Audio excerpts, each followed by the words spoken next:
Maya and Ethan never expected their late-night stroll on the old boardwalk to turn into a nightmare. Every step they took echoed with whispers. Shadows moved where no one stood, and the water beneath them seemed alive.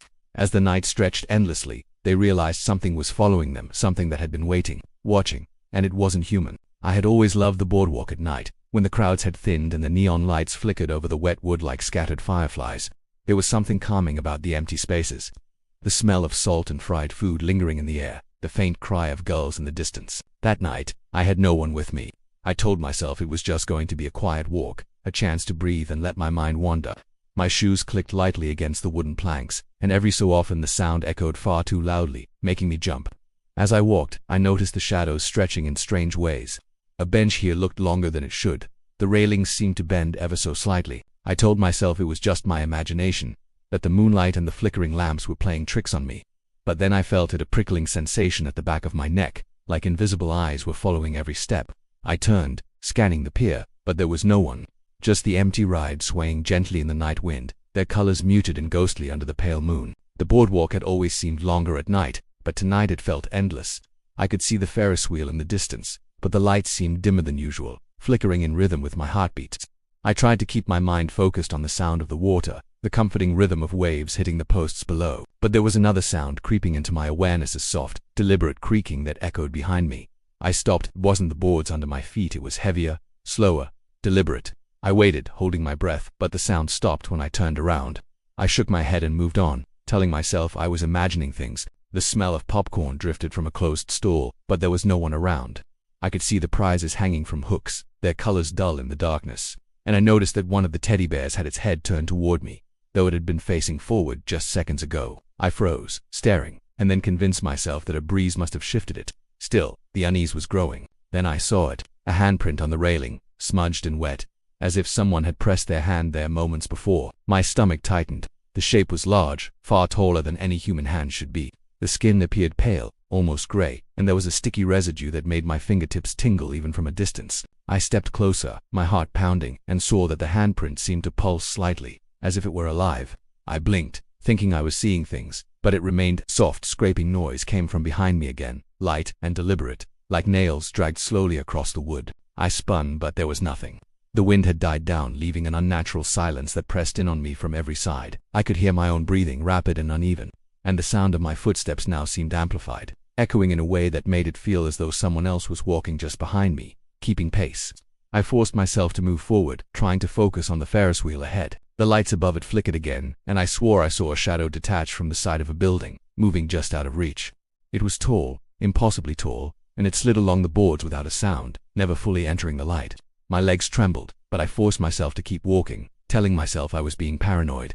As I reached the end of the pier, I noticed the water below seemed darker than usual, almost black, reflecting nothing of the lights above.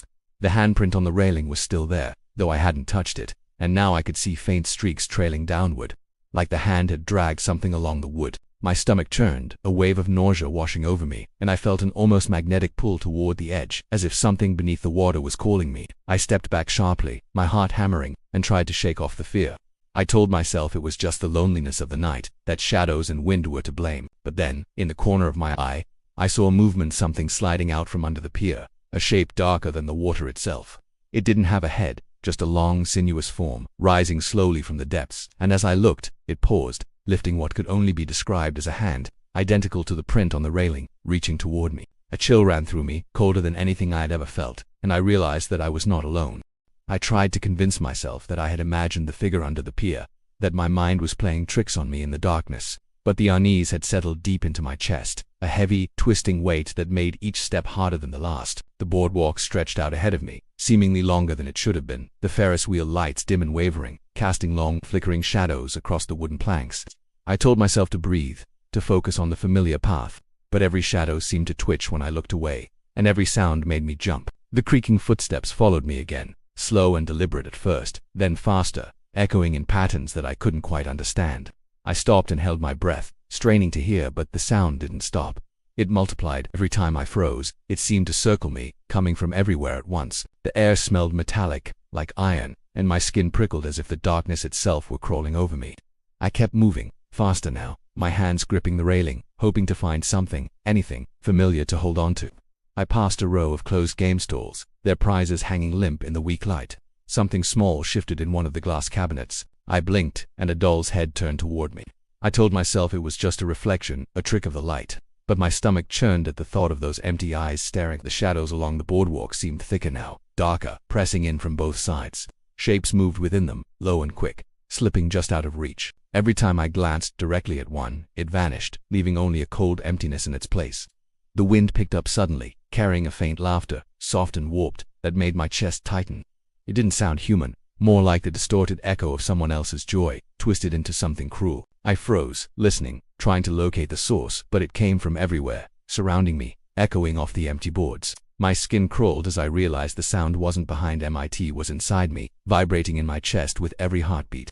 The boardwalk itself seemed to change beneath my feet. I thought I knew every curve and every plank, but tonight, the wood stretched and twisted, the familiar boards bending in ways that made me stumble. The Ferris wheel that had been ahead now felt impossibly far away.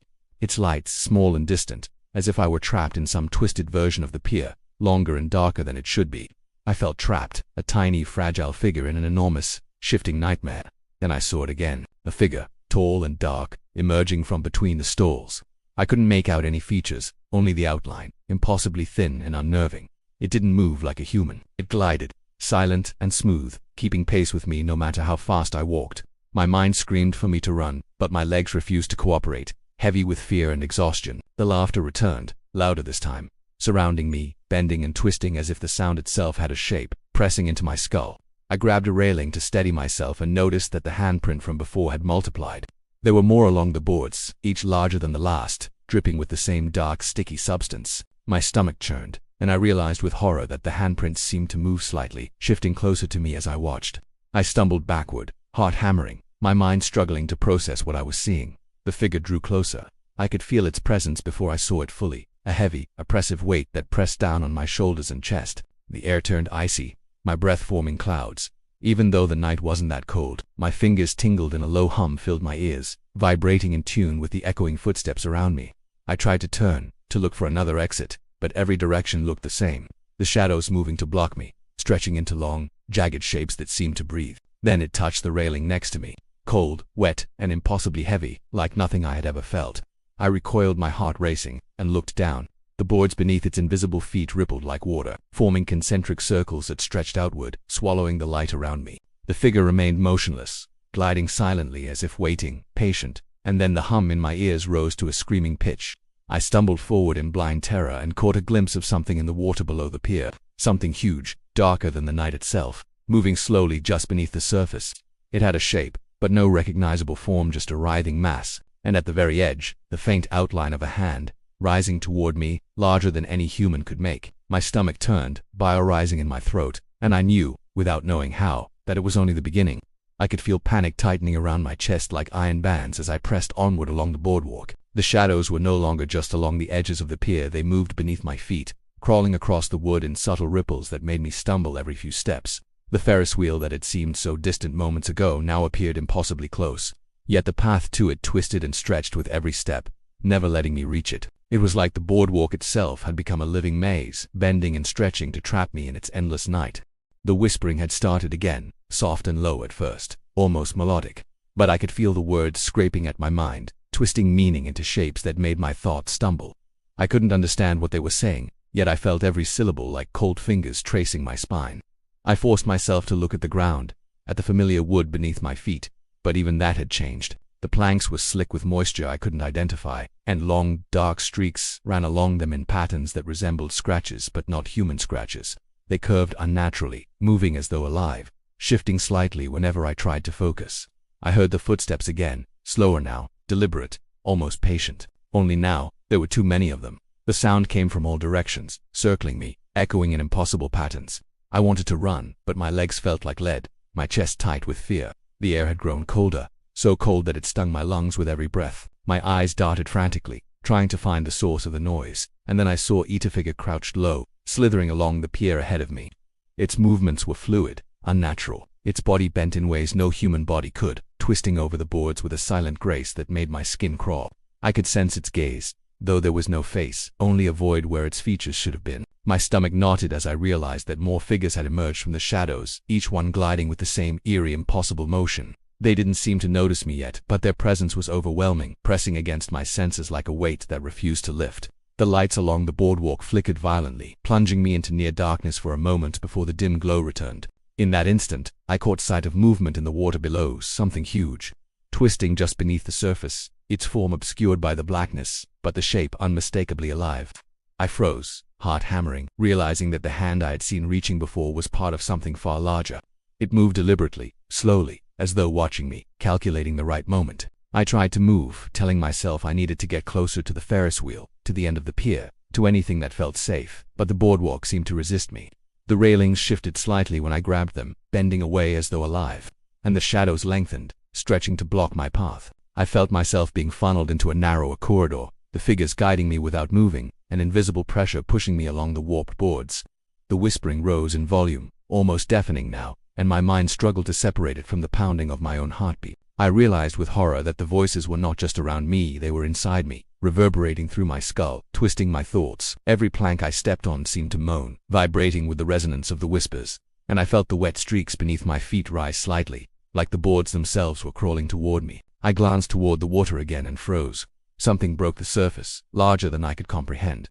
Its outline was distorted, shifting as if the darkness itself had taken form, and then I saw them. Dozens of glowing eyes, faint but unmistakable, rising slowly from beneath the black water, staring directly at me. My stomach turned violently, bile rising in my throat as a realization struck me. I was not just being watched. I was being hunted, drawn closer to something that had waited for me. I stumbled backward, heart racing, and the whispering coalesced into a single word, drawn out and hissing. Joined. My limbs felt heavy, my vision narrowing as the edges of the pier seemed to bend and close around me. And then I felt a cold, wet pressure against my back, not touching me directly but pressing as though the shadows themselves had weight. I fell to my knees, trembling, staring at the dark water below, and in that fleeting moment I saw a reflection that was not mine. It was me, smiling, but the teeth were jagged, sharp, and blackened, far from human. My breath caught in my throat, my mind screaming in panic. I scrambled backward along the warped boards, desperate to escape. But the figures had begun to move toward me, gliding soundlessly across the pier. I realized with growing dread that I had nowhere to go. The boardwalk had become a trap, and whatever waited below the water had no intention of letting me leave. And then, I heard a sound that made my blood run cold. The soft slap of wet hands against wood, coming from everywhere at once. I knew then, with terrifying clarity, that the nightmare was only beginning.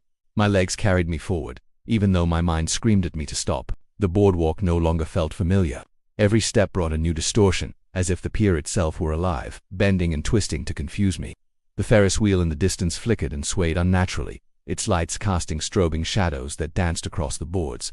I tried to focus on it, to fix my mind on the one thing that felt real, but the shadows were growing longer, darker, and moving in ways no human shadow should. The whispering returned, louder now, filling my ears with words I couldn't comprehend.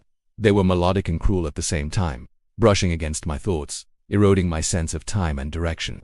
I realized I could no longer distinguish between the real sounds of the night, the creaking boards, the water lapping below, and the unnatural chorus pressing in from every side. The shadows had begun to move independently, slithering across the boards toward me, bending and stretching as though they were trying to reach through the air itself. I stumbled over a warped plank, my hand landing on the railing for support. The wood felt slick, like it had been coated in oil, yet it was cold, impossibly cold, burning my skin with its chill. The handprints were back, more numerous now, stretching along the pier in uneven rows. Some were small, childlike, others enormous, grotesque, with long claw-like fingers that seemed to twitch and reach as I passed.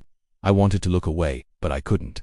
Something compelled me to watch as the shapes in the shadows twisted closer. The air grew heavier with each step, pressing down on my chest and lungs. My breath came in ragged gasps, forming clouds in the cold night air. Figures emerged from the darkness, thin, tall, impossibly elongated, gliding silently along the boards. They had no faces, only voids where their features should have been. And yet I could feel them staring, their attention fixed entirely on me. I tried to step around them, but the pier seemed to contract, forcing me deeper into the maze of warped boards and crawling shadows. The carnival rides had started moving on their own. The carousel spun slowly, its horses frozen in mid-stride, their eyes hollow and unblinking. The lights of the game stalls flickered violently, illuminating distorted reflections of myself in the glass cabinets. For a moment, I saw a version of me standing there, smiling, but the smile was wide and jagged, teeth black and sharp. I stumbled back, my stomach lurching. and realized that the reflection mimicked my every movement. Yet it moved independently, twisting and grinning in ways I couldn't control. Something cold brushed my neck, light as a whisper, but filled with a weight that made me shiver violently. I spun around, but there was nothing, only shadows swaying in rhythm with the unseen presence. The whispering rose to a deafening chorus, filling my head with impossible shapes and words I could not understand, and I realized I was surrounded. Every path forward seemed blocked, the shadows weaving together, leaving no escape. My chest burned with panic, my hands trembled, and the pier beneath me groaned, shifting in ways that threatened to swallow me whole. I sank to my knees, clutching the railing for support, my eyes scanning the water below. The black surface was alive with movement, ripples forming in patterns that mirrored the figures above, like a reflection of the nightmare itself. I could see shapes moving beneath the waves, enormous hands reaching up, twisting and writhing as though trying to grasp me. I felt a pull toward the edge, a magnetic force drawing me closer, and I realized with horror that the water was not passive, it was part of the terror, connected to the figures above in ways I couldn't understand. A whisper drifted past my ear, soft and dry, brushing my skin like a lover's caress and a predator's grip all at once. "Stay." It sounded almost human, but the tone was wrong, hollow and cruel. I froze, paralyzed, as a figure leaned over me, its void-like face just above my shoulder. I could feel its gaze piercing into me, and then I noticed the reflection in the water below. My own face stared back at me, but it wasn't mine. The jagged smile stretched impossibly wide, teeth dark and sharp, eyes glowing faintly in the blackness. My stomach dropped, bile rising in my throat, as I realized that I was staring at what I might become. The boardwalk seemed to pulse beneath me, alive with intent. Shadows creeping closer, whispering louder, and the figures above me began to glide forward, stretching out their limbs as if preparing to take me. The night felt endless, and I understood with gut-wrenching clarity that there was no escaping. Whatever had claimed the boardwalk had me trapped, and it was only a matter of time before the shapes reached down from above and below to claim me completely. I ran, I had no other choice. Every step I took echoed against the warped boards, but the sound wasn't just my own, it was multiplied, overlapping with other, heavier footsteps that seemed to come from every direction at once. My lungs burned, my legs ached, but I couldn't stop. The shadows pressed closer, creeping along the boards, twisting and stretching to follow me. I realized with mounting terror that the boardwalk had changed entirely. The familiar path was gone, replaced by a twisted version of itself, one that stretched endlessly over black water that seemed to shimmer with unseen life. The Ferris wheel in the distance flickered violently, strobing in red and white flashes that made my head spin. Every ride along the pier had started moving again, slowly, creaking and groaning as though powered by invisible hands. The carousel's horses seemed alive, their hollow eyes following me, their mouths slightly open, as if whispering my name in unison. I stumbled over a plank, falling to my hands and knees, and felt the boards shift beneath me, bending like they were trying to swallow me whole. I scrambled to my feet, trembling, and kept running. I caught sight of the water below the edge of the pier and froze. It was darker than anything I had ever seen, black and thick, like liquid shadow. Something moved beneath it, something enormous, writhing slowly, waiting, and then I saw the hands. Not one, but dozens of them, rising from the depths, pale and wet, reaching toward me, twisting in ways that should have been impossible. My stomach churned, bile rising, but I couldn't tear my eyes away. They were waiting for me, and I knew instinctively that if I fell, even for a second, they would pull me in. I forced myself forward, clinging to the railings, but even they had changed. The wood was slick with an invisible moisture that burned my fingers, and the handprints were back, stretching along the pier like a trail leading me deeper into the nightmare. Some prints were enormous, grotesque, and moved slightly as I watched, curling toward me like they were alive. The figures from the shadows were gliding silently beside me now, their void-like faces tilting slightly, watching, patient, waiting. I stumbled toward what I thought was the end of the pier, desperate for escape, but the boards ahead stretched further than they ever had before. The night air grew colder, biting, and the whispers rose to a chorus that filled my head, pressing in on my thoughts. Words I couldn't understand echoed inside my skull. "Come, stable on." They tugged at me, pulling me toward the edge, toward the water, toward the hands that reached endlessly from below. I fell to the boards again, my hands trembling, my body shaking uncontrollably. I tried to look away from the water, but I couldn't. In the reflection beneath me, I saw myself, smiling but not my smile. The teeth were jagged, blackened, impossible. The eyes glowed faintly, a mirror of the shapes that had haunted me all night. My chest tightened as nausea rose, and I understood with bone-deep dread that this was not a reflection. It was me, or what I was destined to become if the shadows claimed me. A hand brushed my shoulder, cold and wet, and I screamed, trying to crawl backward, but the boards seemed to pulse under me, alive with intent. The figures leaned closer, gliding silently, stretching impossibly long limbs, reaching as though the night itself had become a predator. The water rippled violently, and dozens of hands burst from the surface, larger than any human could make, twisting and writhing. reaching for me, beckoning me to join them. I scrambled backward, feeling the edge of the pier beneath my fingertips. The railings had twisted, warped, bending away, leaving me exposed. The whispers surrounded me completely, echoing in my ears, inside my head, vibrating through my chest. My reflection in the water shifted again, now grinning wider, teeth sharper, eyes brighter, as if mocking my desperation. My entire body screamed to run, but the boardwalk had no end. Then, I felt it, a pull, stronger than anything I had ever felt, dragging me forward toward the water. My hand slipped, my knees hit the slick boards, and the darkness beneath me seemed to open. For a brief, horrifying moment, I saw the faces of others lost, trapped, staring up at me from the black depths, silent and hollow-eyed, and then I fell, swallowed by the night. When I awoke, I was back at the beginning of the pier. The lights flickered normally, the carnival ride silent. The boardwalk looked ordinary, peaceful even, as if nothing had happened. My clothes were dry, my body intact, yet I felt hollow inside. And then I noticed the railing and other handprint, wet, tall, grotesque, pressed into the wood, as if someone or something had been waiting for me to return. I stepped back, heart hammering, and realized the truth. The pier had not let me go. It had only reset. No one knows what happens when night falls again. And sometimes, when the air is still and the water calm, I swear I can see those glowing eyes beneath the black surface, watching, waiting for the next soul to wander too close.